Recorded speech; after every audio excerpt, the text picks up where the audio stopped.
want to do a little bit of an exercise, speaking to what I've been talking about radicalizing people and how this present climate in the West, not just with what's going on in America, but also up here in Canada, we have an impending election coming up next year. It's projected that the Conservatives will take power. I'm sure Milhouse is going to use a lot of the America stuff to kind of springboard his own shit. So I wanted to do a bit of an exercise because, for the record, I do have experience in organizing myself. I am involved in mutual aid. I have a history of organizing things like protests, and I'm working on some stuff on my end as well when it comes to terms like, working on materializing things like a general strike in the near future. So you have to talk to normal people a lot when it comes to, organizing and also just kind of radicalizing people and getting them to snap out of their, a lot of the time, doom spirals, because they're stuck in this perpetual cycle of, being poor, spending all of your waking time just trying to survive. And I get it. I'm in that boat too. Most of us are. So I wanted to kind of just break down a little bit what works for me, and what doesn't, because there are some things that don't work, and there are some things that do work. So I did. This is really goofy, but I don't care. I made a whiteboard using free online whiteboard. Wow, look at that. Look at that. It says how to radicalize people. A whiteboard, you're racist. Oh, man. Okay, so I pretty much have 5 points when it comes to radicalizing people. Now, the first one is pretty straightforward. Number 1, if you're going to radicalize people, be normal. I mean, what does that mean, though, really? I mean, what's normal for one person is normal for the next, isn't normal. I'll explain. Okay. Okay, so for a lot of terminally online people, a lot of us are kind of dialed in a lot more than the average person. So you have to understand first and foremost that the average person, they might not have a lot of political knowledge. They might not have a lot of, understanding of like geopolitical events. They might not understand things like socialism or capitalism. All they really know is that life is hard and, it's difficult. And the majority of people who vote, at least in Western countries, kind of just pretty much vote on vibes. They look at the politician who goes, I get that life's hard, I'm going to make it better. And they vote for the person who says, I'm going to make it better. Mm-hmm. That's why Kamala Harris, I feel, took the massive L that she did, because she didn't really do that. Donald Trump did, in my opinion. Yeah. He said, everything's expensive. The economy's crap. I'm going to make it all better. His solutions are dog shit, but we know that because his solutions for his first term were dog shit too. Mm-hmm. Kamala Harris basically ran on the whole, like, everything's kind of fine and you're voting for status quo. And when someone's running on as a change agent, when the country's not doing well, when ordinary people are struggling economically, that's not a good way to run it. You shouldn't be running on status quo. Remember, Kyle Kulinski thought she ran a much better campaign than Hillary did. I mean, Hillary ran objectively the worst campaign, so I don't really know how to quantify that. Yeah, but like much better. I think he was saying I think she was saying that she ran a great, or at least a good campaign, at least, That's but what I also wanted to say was one of the most ridiculous things, Kamala did was, doing the ad of, Trump giving billionaires the tax cut and all that stuff, which, I mean, that's what he did, of course. But, we weren't falling for it because she and Joe Biden kept that policy. So, I mean, so how was she going to fix it? Yeah. And that's what a lot of normal people kind of fall for. They fall for these kind of like okie dokes where one politician is, kind of just running on vibes and the other politician's running on, I'm going to change things. So my point is be normal. What do I mean by be normal? What I mean essentially is relate to people. So it's really easy to relate to people because for most people, it's hard to get yourself out of this bubble, especially if you're terminally online like myself. But you should look at everyday people as people who are probably more or less fighting the same fight you are. You know? I'll be back in a minute. Yep, go for it. So what do I mean by that? What I mean is, let's say you have a problem with your plumbing, or you have an unexpected vet bill. Stuff like that.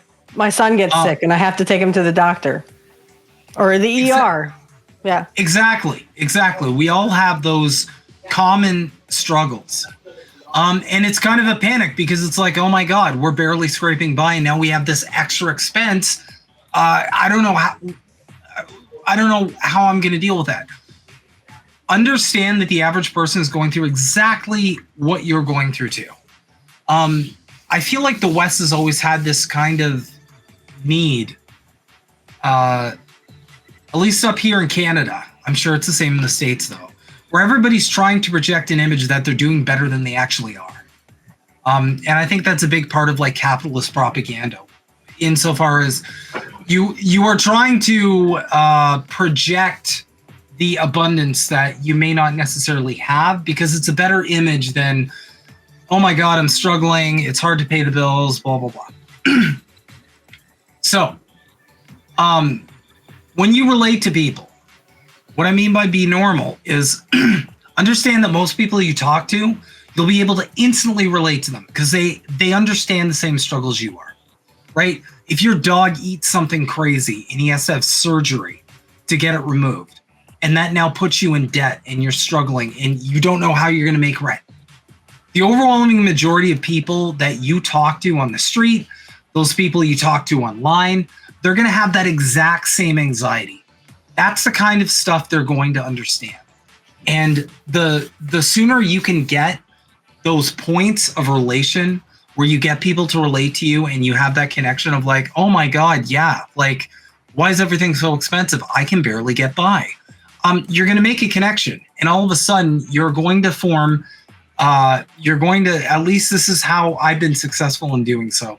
You're gonna create a moment of solidarity there, where it's suddenly you and that other person, you understand each other, and now there's something to fight for, as opposed to this constant climate of like division and pitting people against each other, and everybody's trying to project this false abundance that they don't actually have. All of that, find those moments, those points of relation where you can actually get people to realize like, hey, you know what? Like, it doesn't matter which of these useless parties we support because we all have the same struggles at the end of the day. And those struggles don't really change regardless of who you vote for. And that's kind of just how living under capitalist democracy works, right? So that right off the bat is the first point that's helped me a lot. Just be a normal working class person. And you'll be able to relate to most people. Because most people are really fighting the same fight that you are. Now, for the second point, this has helped me a lot. Use simple language. Now, this is more directed towards people who are more well-read, especially if you've read stuff like theory. Use terms and sorry, I forgot to number it. That's my bad. That's use terms that everybody can understand. So the average person might not understand things like, the surplus value of labor or ownership over the means of production or these concepts. What they do understand is they understand that their job is largely a dictatorship. It's not a democracy. You don't go to work and really have a voice for the most part if you're a worker, right? You go there, you pray that you don't get fired, and a dictatorial voice from the top down essentially governs how you're going to do your work, what you're going to do, and unless you're in a union, your options are very limited in this capacity. So the average person understands that, for example. The average person also understands that the price of everything is getting higher. They might not really understand the mechanics behind that, right?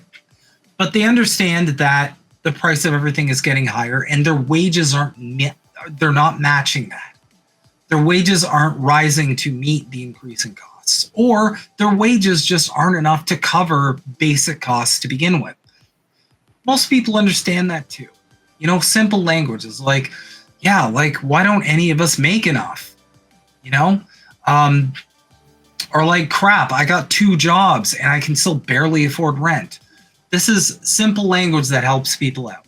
Now, if you want to get people introduced to, resources such as like various texts and critiques of capitalism and the capitalist system, or, even something simpler like just basic understanding economics, go for it. But for the most part, if you just use simple language that everybody can understand, you're going to get them on your side and you're going to help connect with them a lot easier.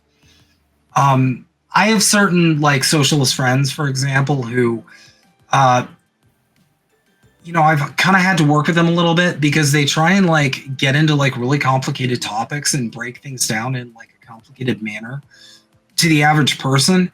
And it's really easy to lose them really quick. But really, it's not as complicated as it seems. The basic problem here is that you have a very small group of people who are exploiting a large group of people for their personal gain, and those people they're exploiting are doing all the work, right? And this is done in a very undemocratic fashion. You explain it to most people like that, and it's going to be really, really simple. Most people get that. If you show up to your job at McDonald's, or you show up to your job at, I don't know, H&R Block or something, you've got a boss, they tell you what to do, they scold you when you do something wrong. You might be lucky enough to get a little bit of praise when you do something right. But at the end of the day, we've all had that awkward conversation where you're trying to push for more money because you're like, this isn't enough to live off. And then you see the heel dragging and the various, kind of dances your manager has to do, because at the end of the day, the company is trying to pay its labor force as low as possible because that maximizes profits. And what I do is one of the best ways I get through to average people, in the instances that I've been successful at radicalizing them, is I use an example of like, isn't it weird how your company always talks about like how it's not in the budget to pay you more, but then that same company brags in those meetings and online about record profits for the company and how well they're doing?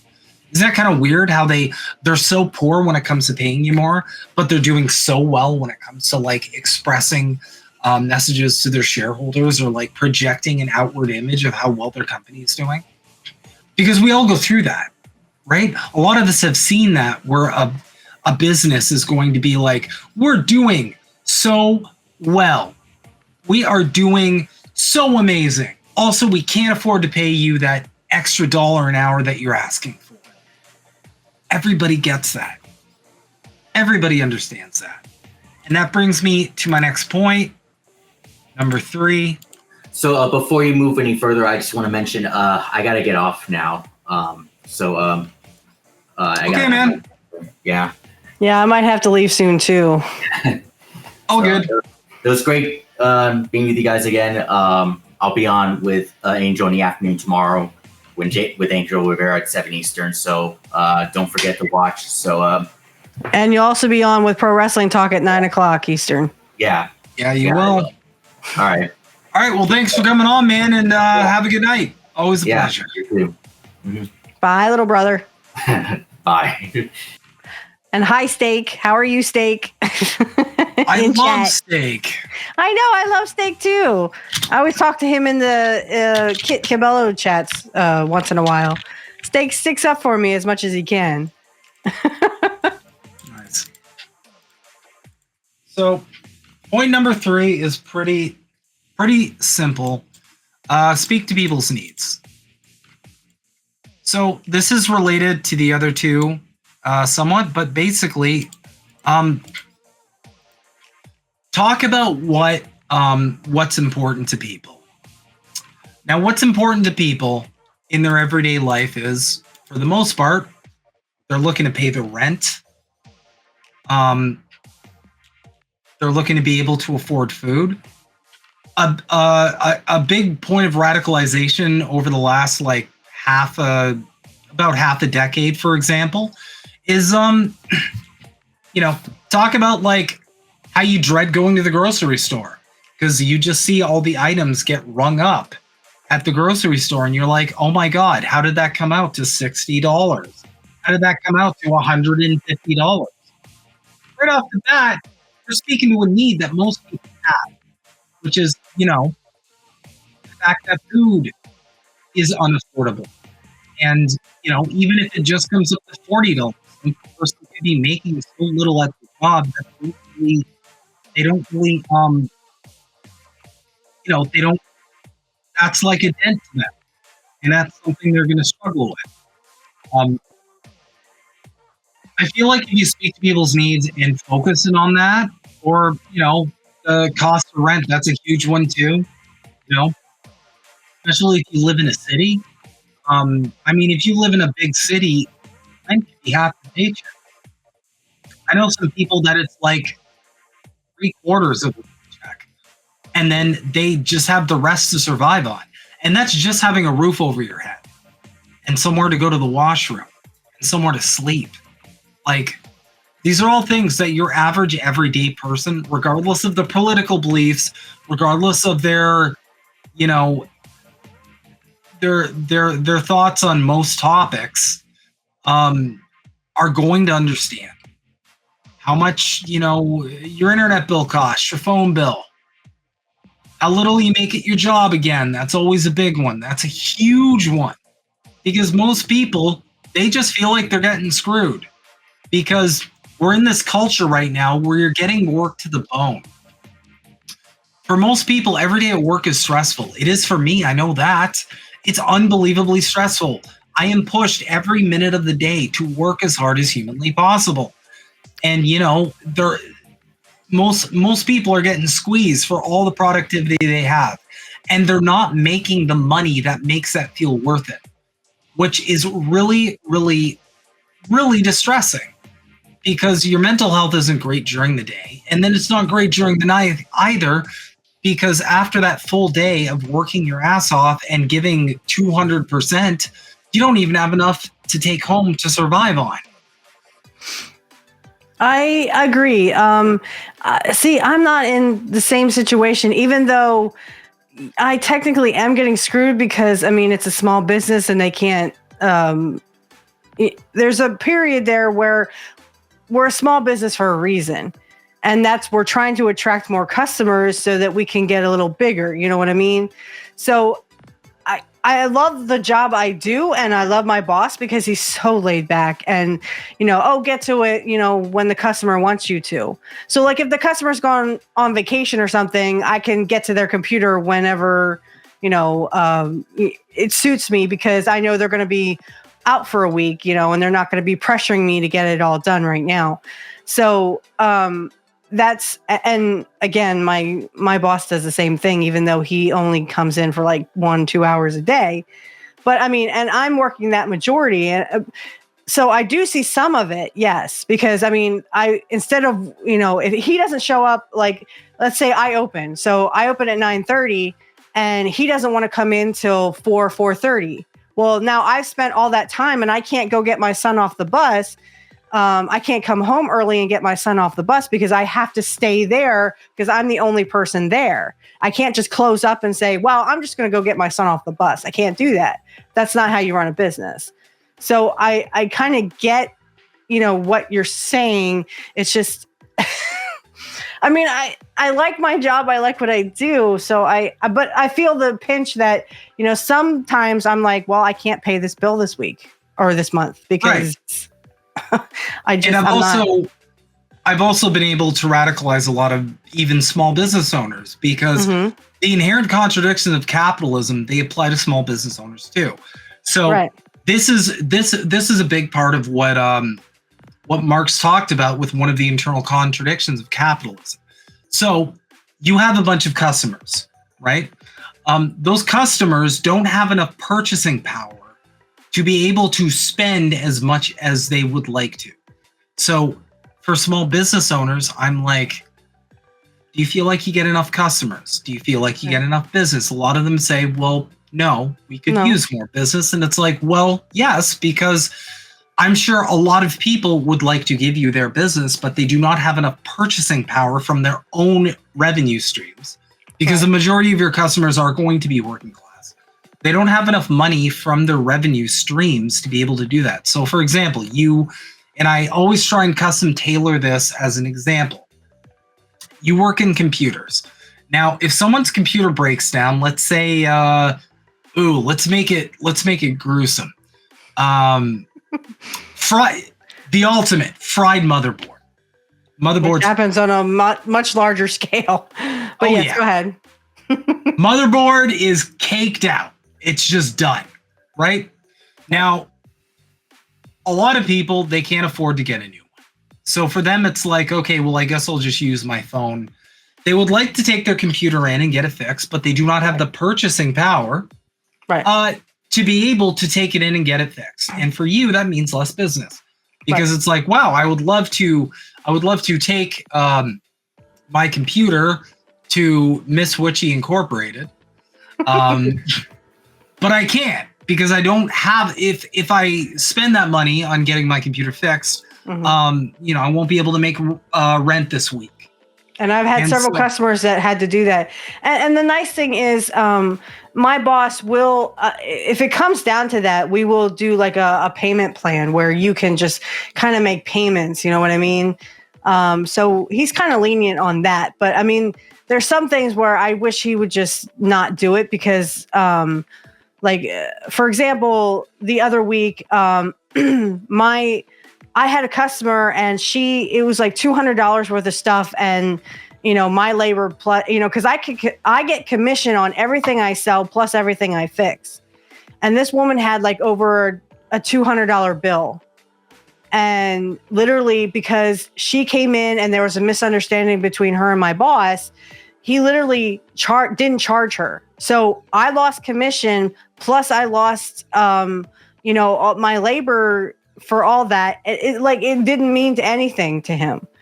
And I was so frustrated. And this is where I can relate to them because I mean, my boss he screwed me out of that commission.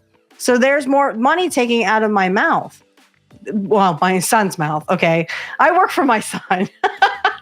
Let's just put it that way. I put food on the table for my son. So, but again, he screwed me out of that commission. So now that's money out of my son's mouth. And you never know, because at the end of the day, your boss might be like struggling with his expenses. Yeah. At the end of the day, unless you're a CEO of like a large corporation, you're probably not buying yachts and stacking jet skis at your cottage. And that's because the overwhelming majority of your customer base does not have the purchasing power to give you the sufficient business that you have. Especially on top of it, you're competing with these large businesses where people can just go to whatever. In your case, someone goes to like Geek Squad at Best Buy or, ifixcomputers.com or I've actually heard horror stories about Geek Squad. People don't, when they come to us, I've heard like, oh, my customers are like, oh, I hate Geek Squad.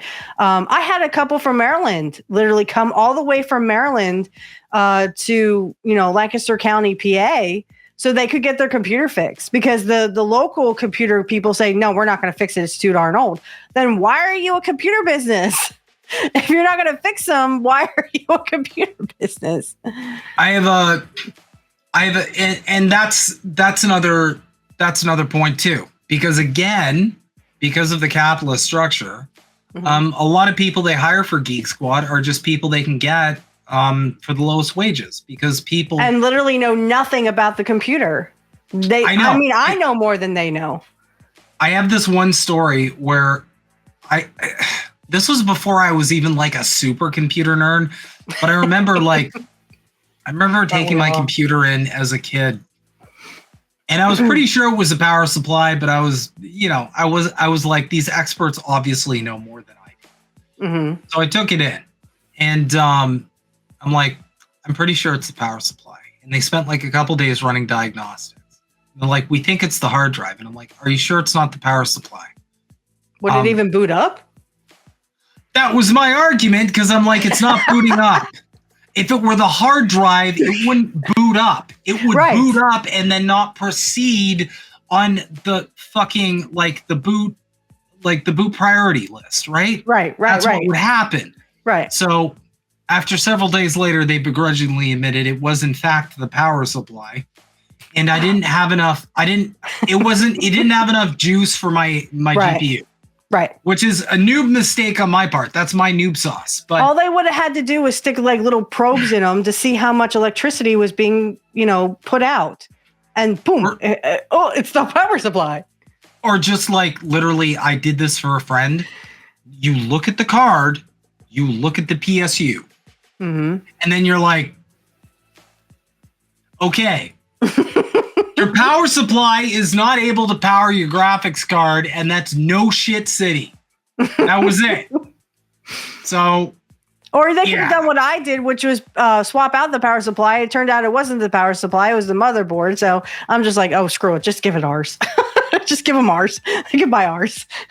Yeah. But we have that, you and me have that mentality that we actually look at the problem, where these people just go, oh, it's this. I've only had one computer in my lifetime. It was actually the hard drive that would not power it. I had to change out the hard drive, and then the computer came on. So that rarely happens, that it's the actual hard drive. So it's mostly the power supply. I mean, if it turns on and then turns completely off, yeah, it's the power supply. But and also, at the end of the day, the computer gives you hints. So, for example, if you can see into the side of the computer, you'll notice a little red light. That's important. It's fucking important, because the red light is trying to tell you what's wrong with the computer. Yes, sir. But people, I mean, again, I can't tell you how many. Geek Squad says they'll do this, and then they turn around and say, I'm not doing that. I'm like, my God, then why are they in business? Why are they the Geek Squad? Because these obviously they're not geeks who know anything about computers. I know more than they do. And honestly, I mean, like I said, I've been in the business longer, but that has nothing. Yeah. As a nerd, if you own a computer, if you're a PC person, if you're not intimately familiar with the computers, to anyone watching, I would highly recommend, honestly, just build your own computer. Just figure it out from scratch. Because honestly, just being able to just fix your own computer, there's a problem and you're like, I know what the problem is, I'm going to fix a problem. Yay, the computer's fixed. You'll save so much money. You also save so much money just building the computer, because you'll rapidly realize how much you're getting soaked from these pre-made computer models that you order off the internet or buy at a big box shop. Oh my God. You can make an amazing top tier computer for almost half the price. It's amazing. Just be careful, because sometimes they will put cheap parts in, even if if you get it from a big box. We had a guy come in and he had two pre-built, and they were both doing the same thing, where they were crashing the hard drive. every few weeks. So he's a big gamer, and he was playing these games, and both these pre-builds were doing the same thing.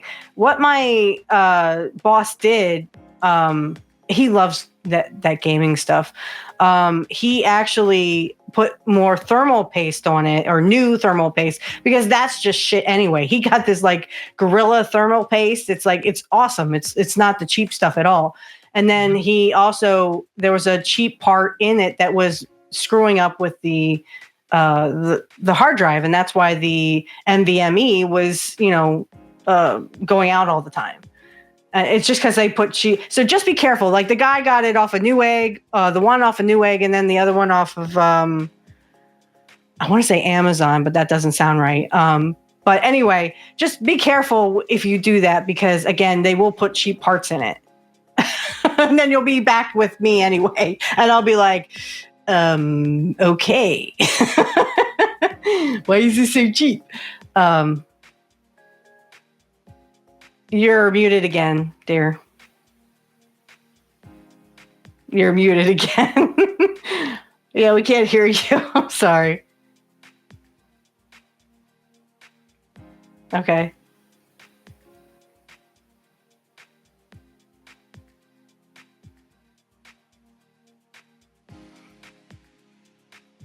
Yeah, I don't know. No, I can't hear you. I can't hear you. Nope. It's like someone turns on your mute button every few, minutes. You poor thing. I have a range of customers, though, literally, that come in, and the one I worked on today, the one I worked on today, he didn't feel comfortable, replacing his screen. Are you back now? Can you hear me now? Yes. Yeah. The streaming thing did a weird sort of situation where, like, I couldn't press the mute button or unmute the button. It just didn't work. But anyway, okay. It's Gremlins. It has to be. Okay, so point number 4, this is important. In my opinion, this is just what's worked for me. And again, a disclaimer, if you have your own way and it's working, all the more power to you. I'm just sharing what works for me. Mm-hmm. Avoid divisive terms. This has helped me a lot, okay? I am a content creator who talks endlessly about the horrors of capitalism, and I always advocate for Marxist ideals. That is true, and that's something that will never change about me. I think it's my best quality. However, it's not something you need to radicalize ordinary people. What do I mean by that? What I mean by that is that you can explain all of these concepts without using terms that might turn off people or confuse people. You don't have to talk about, you don't even have to mention capitalism at all. All you have to do is refer to people's situation and meet them where they are. Mm-hmm. They've got a boss. These corporations, they're underpaying people. Your job sucks. You're not making enough. Oh, your audio is crap. I'm sorry. No one can understand you. What? No one can understand you. You're like it's cracking. What the? I'm sorry. 1 sec. Okay. I hear what you're saying. Like, I have customers who literally, all they know is they turn on their computer, they get to their email, and that's all they know. So when something goes wrong with the computer, they don't know. They just want you to fix it. So how I talk to my customers is I try to use what we call layman's terms. Even in the computer world, I mean, no one's going to know what a modem is, or no one's going to understand what Windows they have, if they have Windows 10 or Windows 11. So you kind of have to break it down for them and kind of not use big words, I went to school for computers, so I know what a modem versus I know a big one. I usually tell this to people who buy new laptops, because new laptops don't have a lot of USB ports. So what I try to tell them is, well, a USB, and then I show them the end of it. This is what a USB connector looks like. And if you want more, we call them USB hubs. But they don't know what that is. They think that's some kind of, a hub on a car or something, So you have to explain it to them. Well, it's basically, if you plug it into what they call a C port, if you plug it in, it gives you more USB compatibility. So you can use or they usually have USBs, but they also have C connectors too. So a C connector is if you want to plug in your phone, like if you want to, charge your phone or something, you have a C connector. But they don't understand what that is. So you have to kind of break it down for them. So, you just get more USBs. You get more for less. Even if you use one USB, you get like 4 or 5 more. Sorry, can you hear me now? Yes. Am I good? Yes. Okay. Jesus fucking Christ. But yeah, that's a good example. My point is avoid terms that are going to confuse people. At the end of the day, they're not needed. All you got to do is just meet people where they are. Everybody's on the same page, okay? Nobody's pretending that Bill Gates and Elon Musk and Bezos and George Soros, nobody's pretending that these people don't exist. We all get it. It's just the second you get into terms, it might confuse people. So the last point, because we are going on almost 3 hours, goddamn, but that's no Himbo streams for you guys. It's always a long haul. All right, I'm all about the long game. Number 5, Steelman, their assumptions. Now, this is an important point and one that's helped me a lot, because a lot of people likely are being told that the reason that life is hard is for one reason or another. Okay? If you dismiss this right off the bat, if you dismiss their assumptions right off the bat, you're going to cause unnecessary friction. You might run the risk of causing cognitive dissonance. What's helped me a lot is to just steelman that and then redirect. So for example, if someone's like, yeah, you know what? I've been unemployed for so long. It's, oh my God, it's these immigrants. It's like they're taking all our jobs. You can just go, okay, I understand that finding a job is really hard. I do get that. However, why is it hard? At the end of the day, there's still more jobs than there are people to fill them. So what's the difference there? And you can explain, you can take it from there and essentially explain to them, the real reason why life is hard or why it's hard to find a job. For example, my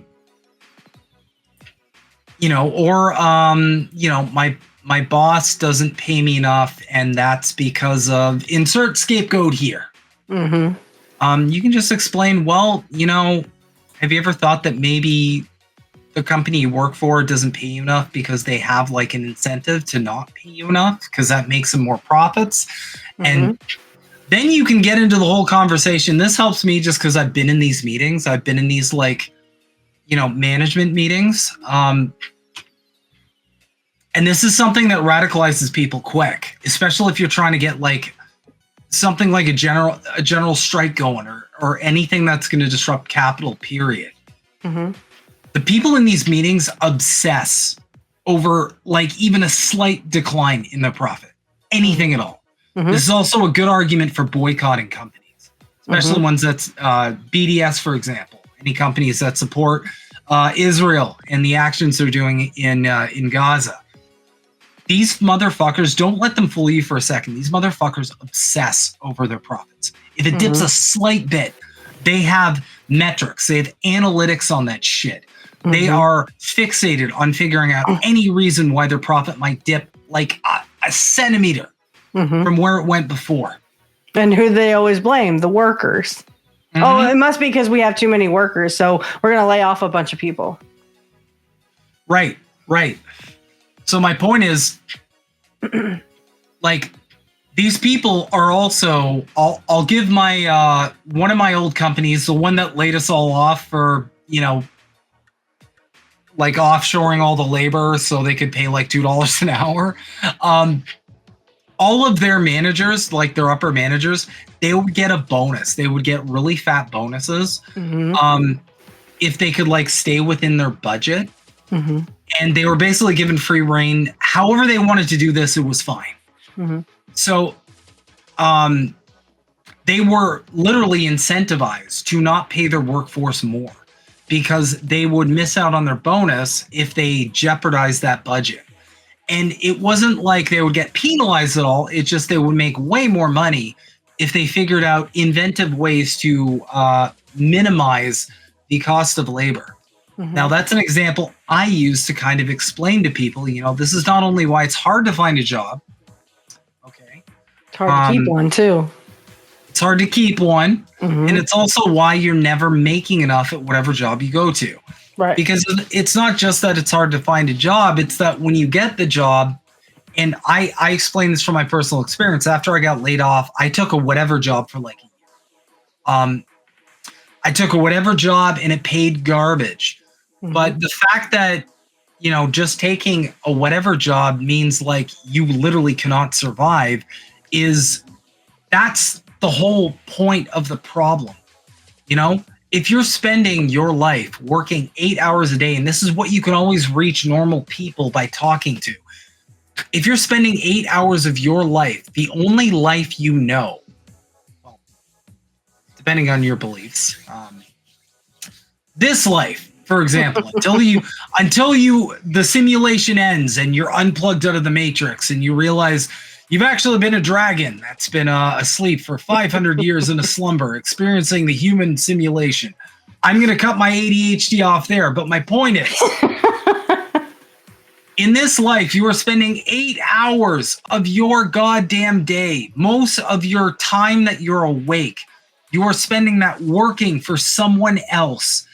If that's not enough for you to survive on, if at the end of the day that's still not enough juice to just get a roof over your head and food in the fridge, then something is deeply fundamentally wrong with the fucking system. And everybody gets that. Every single person on earth gets that pain because we've all felt it. We all feel it every day. Yep. That's a universal pain that everybody feels. So at the end of the day, those are my 5 points on how to radicalize people. Well, and especially if you have kids, I mean, you can talk to parents and say, you work 40 hours a week, sometimes 50, 60 hours a week for very little pay. And guess what? By the time you're done, paying the bills and buying the groceries, you still have very little for your kids. There's people out there that are literally struggling and they have families, so you can also kind of relate to them with their kids. I mean, I'm technically in the eyes of the government, even though I'm happily engaged to be married soon. In the eyes of the government, I'm still a single mother. I have to work. I can't live off the government teat like some people can. I don't know. People just get away with that shit. I'm not one of those people, I work hard for what I have. And I've always said this to my soon-to-be husband. I work hard, damn it. And I want my son to know that I work hard because I was instilled with the same ethics that you work hard, you get enough to live, and you still have fun. Well, that doesn't happen anymore. And what can I teach my son when he gets older? Because he saw that I was struggling. I was always stressed out, but I have to work and I can't be with him. That's something you can always, get to the parents, and especially the single mothers out there who wish they could spend as much time with their kids because they love their kids. I mean, I love my son to death. He is my world. And when my soon-to-be husband and I have children, they will be my world.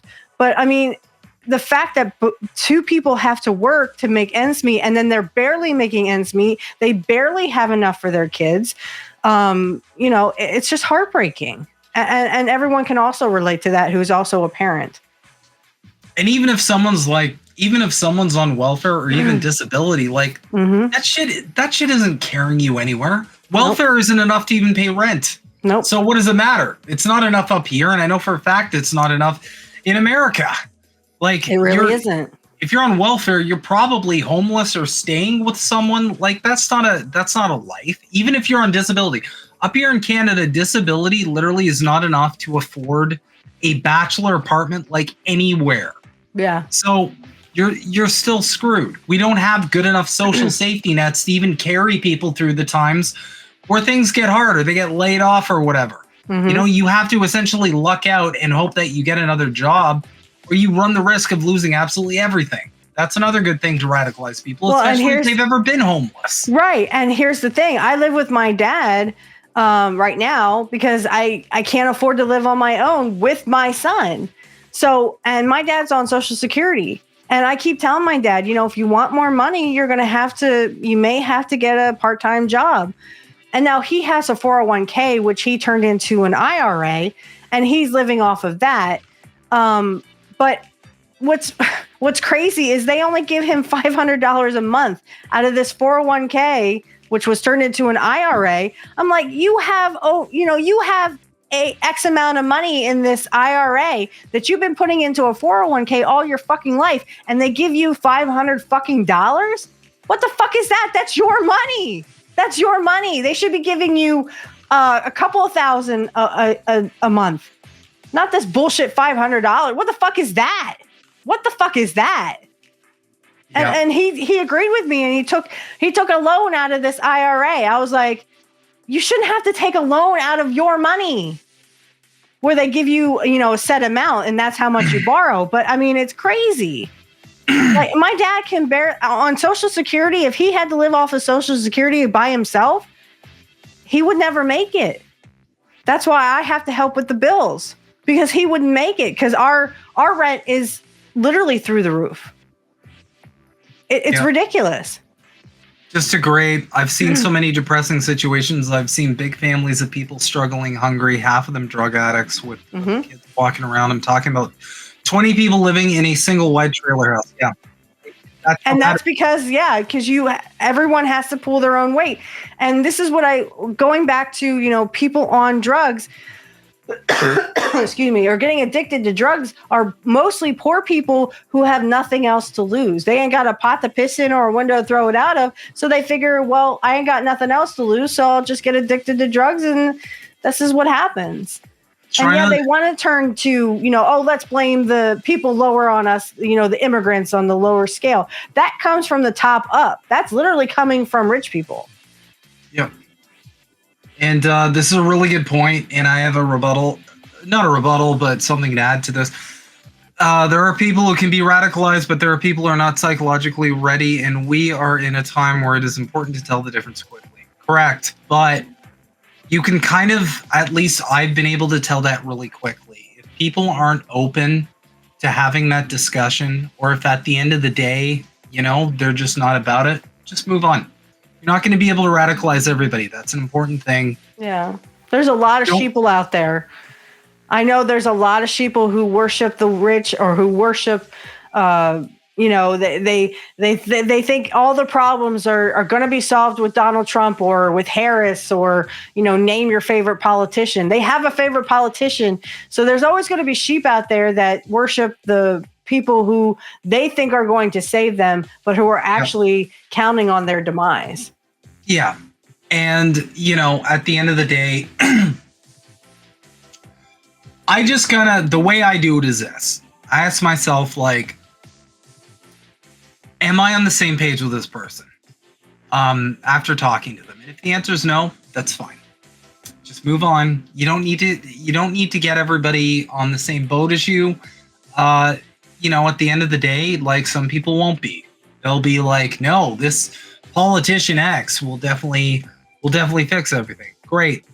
But you know what? Don't forget them, because they might just be one more failed politician away from being on that page.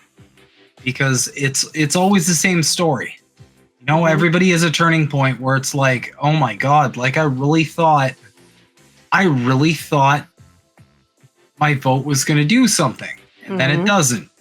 And then all of a sudden they're open to radicalization, as opposed to the people before who were like, no, they're going to fix everything. I believe in them. And then they just need that letdown that you had that radicalized you. Mm-hmm. I understand how people think of the children's situation. I'm not sorry that I had my son. Yes, the future for him will be the same thing that I have, which is pretty much nothing. But I always look at it this way. We have each other. I'm rich in family and in love, but just not with the money. And some people can't handle that. Some people can. But the thing is, I think the reason why the rich don't want us to reproduce is because they don't want us to reproduce. They think we're low. We are lower than cockroaches to them. We're lower than dirt. We're lower than a snake's belly. So how do you stop people from procreating is you make everything hard in their life so that they won't procreate. That's why I'm kind of like, why are the rich playing with this? Oh, we don't want abortion shit. Because they don't want us to procreate. They don't want us to have kids. They want rich people to have kids. And this was sort of brought up with the Jimmy Dore thing of, they're bringing immigrants in here so that the declining populations will not look so declining if they have immigrants in there. I can kind of see that, but I also think the immigrants are going to be used for an army because the rich are giving them everything that they're not giving us citizens, and you're not going to bite the hand that feeds you. So if the rich people come back and say, okay, I'll give you your daily rations of $10,000 on a card if you go and kill poor people. If you go and these citizens that are rising up, go kill them because, I don't hate people that don't have kids. That's your decision. It's your body, your choice. And it's your wife's body and her choice. But for me, I wanted my son. Okay. I wanted children from when I was very little. And that's surprising because I was literally abused by my mother, physically and sometimes mostly emotionally, but sometimes physically as well. But I always wanted to be a mother. And I'm not going to do the same thing I did I'm not going to do the same thing to my son that my mom did to me. So, for me, I understand why you don't want to have kids. Yeah, it is a shitty world and, everything's expensive. Kids are expensive. But they do that by design. They do that so that you won't have as many, but the rich, they want them to procreate all day long. So I kind of see where you're coming from. It's just like, I wanted to be a mom. That's just a goal I wanted to have. And finally I have one and he's my whole world.